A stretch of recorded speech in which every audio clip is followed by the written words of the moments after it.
उसके बारे में चर्चा करेंगे। आप ध्यान से इस वीडियो को देखिए, समझिए।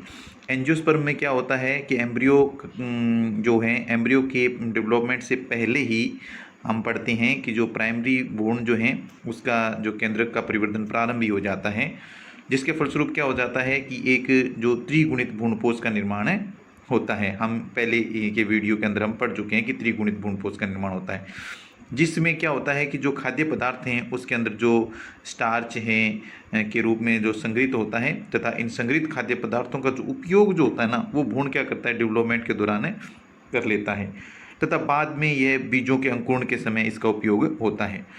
अब जो एंडोस्पर्म है, एंडोस्पर्म को यदि हम डेवलपमेंट की बात करें तो डेवलपमेंट के आधार पर जो एंडोस्पर्म है वो 3 प्रकार का होता है। कितने प्रकार का होता है? 3 प्रकार का, जिसमें 1 नंबर पे होता है न्यूक्लियर एंडोस्पर्म, जिसको हिंदी में बोलते हैं केंद्रकीय भ्रूणपोष। दूसरा होता है सेल्युलर एंडोस्पर्म, जिसको बोलते हैं कोशिकीय भ्रूणपोष। और तीसरा होता है हेलोबियल एंडोस्पर्म, जिसको बोलते हैं हमें दूसरा नाम उसको हम इंटरमीडिएट भी बोल सकते हैं, इंटरमीडिएट एंडोस्पर्म बोल सकते हैं हेलोबियल भ्रूणपोष को। केंद्रकीय भ्रूणपोष है उसको आप इस डायग्राम से समझिए। जो पहला है न्यूक्लियर एंडोस्पर्म या केंद्रकीय भ्रूणपोष, उसका डायग्राम ये है। इसके अंदर जो भ्रूणपोष है उसका जो डेवलपमेंट होता है वो PEN, प्राइमरी एंडोस्पर्म न्यूक्लियस, आपको दिखाई दे रहा है स्क्रीन पे, प्राइमरी एंडोस्पर्म न्यूक्लियस। ये इसके अंदर जो एंडोस्पर्म है उसके अंदर क्या है, प्राइमरी एंडोस्पर्म न्यूक्लियस है। ये प्राइमरी एंडोस्पर्म न्यूक्लियस जो दिखाई दे रहा है आपको, इसमें क्या होता है, विभाजन होता है। विभाजन होने से क्या हो, इसमें विभाजन मुक्त केंद्रीय विभाजन होते हैं। तो क्या होता है, बहुकेंद्रीय संरचना बन जाती है। इसमें देखिए आप एंडोस्पर्म दिखाई दे रहा है, इसमें केंद्रक दिखाई दे रहे हैं, तो कई केंद्रक बन जाते हैं। अर्थात हम कह सकते हैं कि इस प्रकार का जो भ्रूणपोष बनता है वो शुरू से लेकर के अंत तक केंद्रीय होता है, अर्थात जो है न्यूक्लियर स्टेज में ही रहता है। और यह जो इस प्रकार का जो भ्रूणपोष है न्यूक्लियर एंडोस्पर्म है, ये जो डाइकोट प्लांट्स हैं उनमें ज़्यादातर पाया जाता है, और कुछ जो मोनोकोट्स प्लांट्स हैं उसमें भी यह पाया जाता है। तो ये जो हम पढ़ रहे हैं जो इसके बारे में केंद्रीय भ्रूणपोष के बारे में, इसका जो एग्जाम्पल है ना वो बड़ा इंटरेस्टिंग है। एग्जाम्पल की यदि बात करें तो ग्रीन कोकोनट जो है, ग्रीन कोकोनट जिसका हम काट करके जो पीते हैं, ग्रीन कोकोनट में जो पाए जाने वाला सफ़ेद तरल पदार्थ होता है वो न्यूक्लियर एंडोस्पर्म ही होता है। और जो न्यूक्लियर एंडोस्पर्म है उसके अंदर वाइट रंग का जो पार्ट जो हम पीते हैं वो क्या होता है, न्यूक्लियर एंडोस्पर्म होता है। दूसरा एंडोस्पर्म की यदि बात करें तो वो है सेल्युलर एंडोस्पर्म, जिसको हिंदी में बोलते हैं कोशिकीय भ्रूणपोष।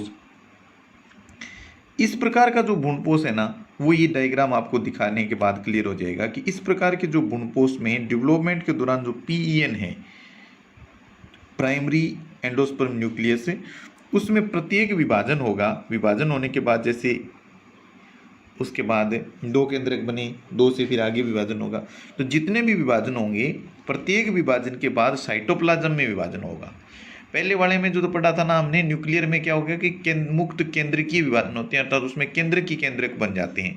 तो पूरे साइटोप्लाज्म में क्या हो जाते हैं, उसमें तो केंद्रक हो जाते हैं। जैसे मैंने अभी आपको बताया था कि जो सफ़ेद जो कोकोनट का जो हम पानी पीते हैं उसके अंदर क्या होते हैं, केंद्रक हो जाते हैं, साइटोप्लाज्म में केंद्रक हो जाते हैं। और जो दूसरा सेल्युलर एंडोस्पर्म है उसके अंदर क्या हो जाता है कि केंद्रक के विभाजन के साथ साथ कोशिका द्रव्य का भी विभाजन होता है। अर्थात हम कह सकते हैं कि इसके अंदर फ्री न्यूक्लियस कोई नहीं होता, जितने न्यूक्लियस होंगे उतने ही साइटोप्लाज्म का विभाजन होकर के सेल्स भी बन जाएगी। अर्थात हम इसमें ये कह सकते हैं कि सेलुलर एंडोस्पर्म में क्या हो जाएंगी, कोशिकाएं हो जाएंगी, और प्रत्येक कोशिका के अंदर एक केंद्रक होगा।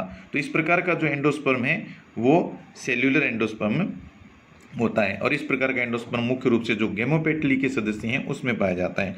और परिवर्तन के आधार पर यदि बात करें डेवलपमेंट के आधार पर, तो यह सबसे विकसित प्रकार का एंडोस्पर्म होता है।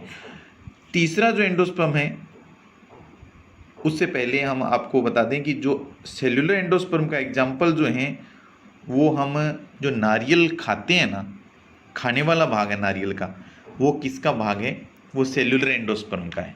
और जो पीने वाला भाग है वो क्या है, न्यूक्लियर एंडोस्पर्म है। वो केंद्रीय भ्रूणपोष है, पीते हैं वो केंद्रीय भ्रूणपोष है। जो खाते हैं व्हाइट रंग का वो क्या है, सेल्यूलर एंडोस्पर्म है। ये क्लियर हो गया आपके। अब तीसरा आता है हेलोबियल एंडोस्पर्म। हेलोबियल एंडोस्पर्म को हम पहले भी बताया गया था, इसको हम इंटरमीडिएट एंडोस्पर्म भी बोलते हैं।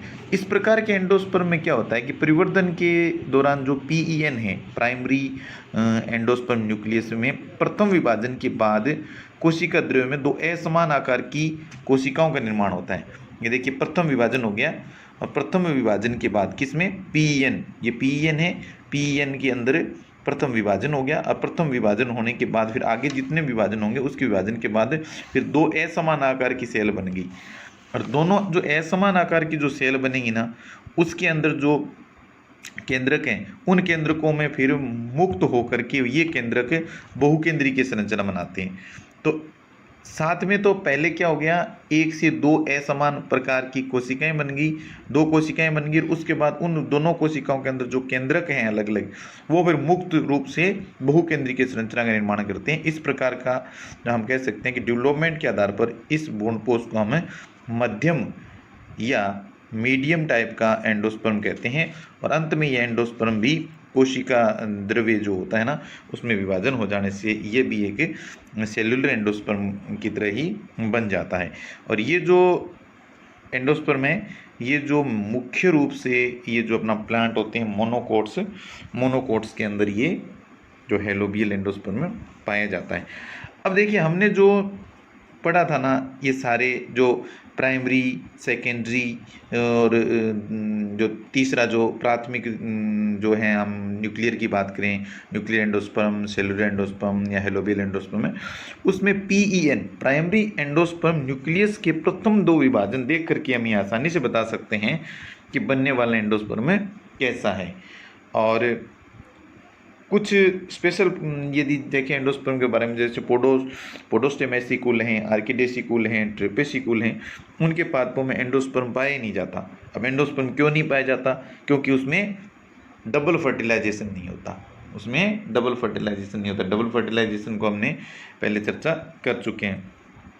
इसी प्रकार जैसे ओइनोथेरा प्लांट्स है ना, उसमें ट्रिपल एंडोस्पर्म के स्थान पर जो अपवाद है एक, हमेशा द्विगुणित एंडोस्पर्म का निर्माण ही होता है।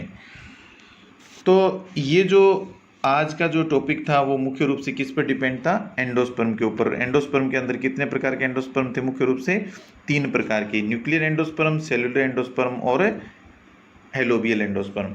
और जो न्यूक्लियर है उसमें केंद्रकों का विभाजन होगा, फिर मुक्त केंद्रक की विभाजन होते रहेंगे और उसके अंदर केंद्रक बन जाएंगे। और एग्जाम्पल की यदि हम बात करें तो न्यूक्लियर एंडोस्पर्म का जो एग्जाम्पल है वो तरल नारियल का जो पानी है जो हम पीते हैं वो हैं। और दूसरा हम यदि सेलुलर एंडोस्पर्म की बात करें तो उसमें क्या होगा, प्रथम विभाजन हो जाएगा। प्रथम विभाजन होने के बाद जो 2 केंद्रक बनेंगे, दोनों केंद्रक बनने के बाद फिर 2 असमान आकार की कोशिकाएं बनेंगी, और प्रत्येक जो कोशिकाएं हैं उसमें फिर मुक्त केंद्रक विभाजन करेंगे, अर्थात 2 अलग अलग कोशिकाओं के अंदर फिर कई प्रकार के केंद्रक बन जाएंगे। उसको हम क्या बोलेंगे, सेल्यूलर जो हैं एंडोस्पर्म्स बोलेंगे। तो जितने भी जो इसमें केंद्रक बनेंगे उतनी ही कोशिकाएं बन जाएगी, अर्थात ये कोशिकीय होता है, पूरा ही कोशिकीय होता है। और तीसरा जो हमने हेलोबियल एंडोस्पर्म की बात की, उसमें क्या होगा कि पहले केंद्रकों का विभाजन होगा, 2 केंद्रक बनेंगे, फिर 2 असमान आकार की कोशिकाएं बनेंगी, और 2 असमान आकार की कोशिकाएं बनेंगी जिसमें दोनों केंद्रक हैं उनमें अलग अलग कोशिकाओं में मुक्त केंद्रक के विभाजन होंगे, तो कई केंद्रक एक साथ बन जाएगा। अंत में ये क्या दिखेगा, सेल्यूलर ही दिखेगा। तो इस प्रकार ये तीनों एंडोस्पर्म के अंदर बेसिक जो अंतर है वो देख सकते हैं, ये इंपॉर्टेंट है। इसको आप 1-2 बार देखेंगे वीडियो को तो आपके समझ में आ जाएगा। Thank you.